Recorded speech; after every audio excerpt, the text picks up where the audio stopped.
Welcome to this technical deep dive into some of the background lore of the Hegira Contravention series. My name is Drew Wagar, and I'm the author of this series of space opera books. What you're seeing on screen is a fairly representative spacecraft in the Hegira Contravention series. I've tried wherever possible to use realistic physics in the description of the ships and the way they act and the limitations that they have. It's very common in sci-fi and fantasy tropes to see spacecraft flying around as if they're airplanes in space.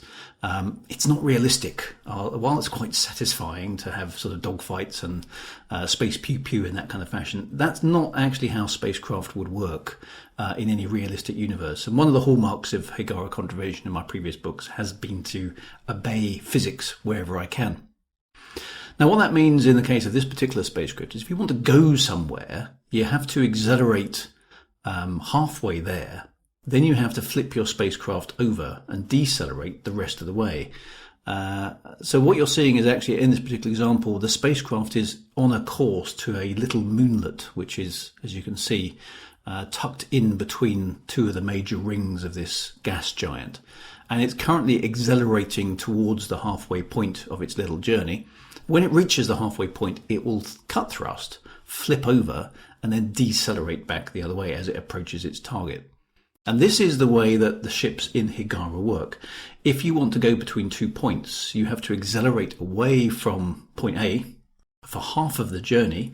When you reach the halfway point, you shut your engines off, you flip your ship over, and then you decelerate in the opposite direction for the rest of the journey.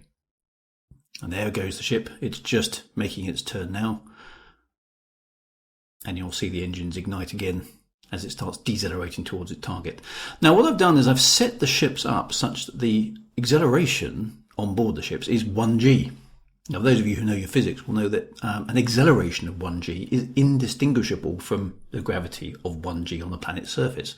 Now, what this means is that the interior configuration of the ships is basically pretty much like a skyscraper on Earth. So you have your base at the bottom, which is where you put your cargo and your engines, and then you have living decks arranged above those in sort of stacks until you get to the top of the ship, which is, you know, the obvious location for a bridge in many cases. And what this means is that the ships are designed such that they effectively operate either under thrust of 1g, which means the interior accommodations is very much, you know, as you would find them in an Earth construct like a skyscraper, a series of levels with accommodation, living decks, and so on and so forth. But in the short periods where the ship is flipping over, you have to have a sort of 0G protocol where everything is locked down and secured in order for the ship to manage the 0G transition. Now, some of these ships can land on planets as well, which means they can decelerate and drop into the atmospheres. Some of the ships are too big, such that they can't do that. They're too cumbersome. So space travelers have to cope with small times when they're in 0G, but for the vast majority of the time, they're in effectively 1G environments due to the acceleration of the ship. Now, this means that you don't have to worry about fantastical stuff like gravity plating, which of course doesn't exist, or anti-gravity fields or anything weird like that. You can just take advantage of the properties of acceleration to effectively mimic gravity. The two are indistinguishable at this kind of point. The ships are powered by reaction engines. So I've postulated a future type of fusion drive, which allows you to have 1G thrust for very, very long periods of time.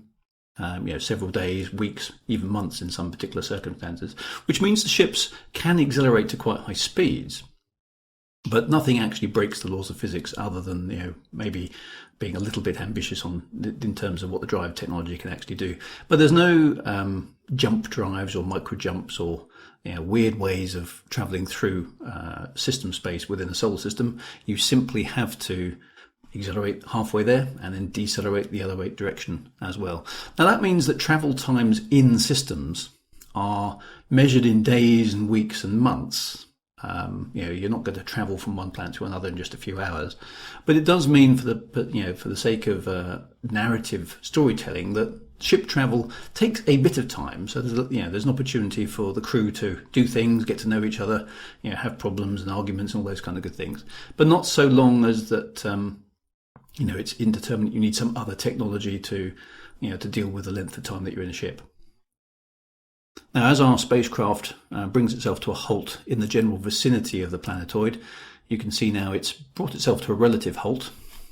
It'll now use its engines just to nudge itself in close to the target, and then bring itself to a halt again once it's at point blank range. Now, most of this will be handled by automatic routines on most of the spacecraft, but what I postulated in the Hegira Universe is that some of the technology is more advanced than others. So if you've got lots and lots of cash, you'll be able to buy yourself a spacecraft that has an awful lot of automation on board. You simply press a button, say I want to go to that place over there, and the onboard computers will figure out how to do it. In the case, if you're somewhat more impecunious, you haven't got the cash, maybe you have to fly your spacecraft manually, which might give you, some advantages in certain circumstances, but it's going to require certain skill on behalf of the pilot, figuring out how to manage trajectories and so on and so forth. Spacecraft in the Hegira Universe do not have special magic shields. Such things are kind of physically impossible to. They will have some sort of electromagnetic deflectors in order to stave off radiation, cosmic rays, and that kind of sort of thing.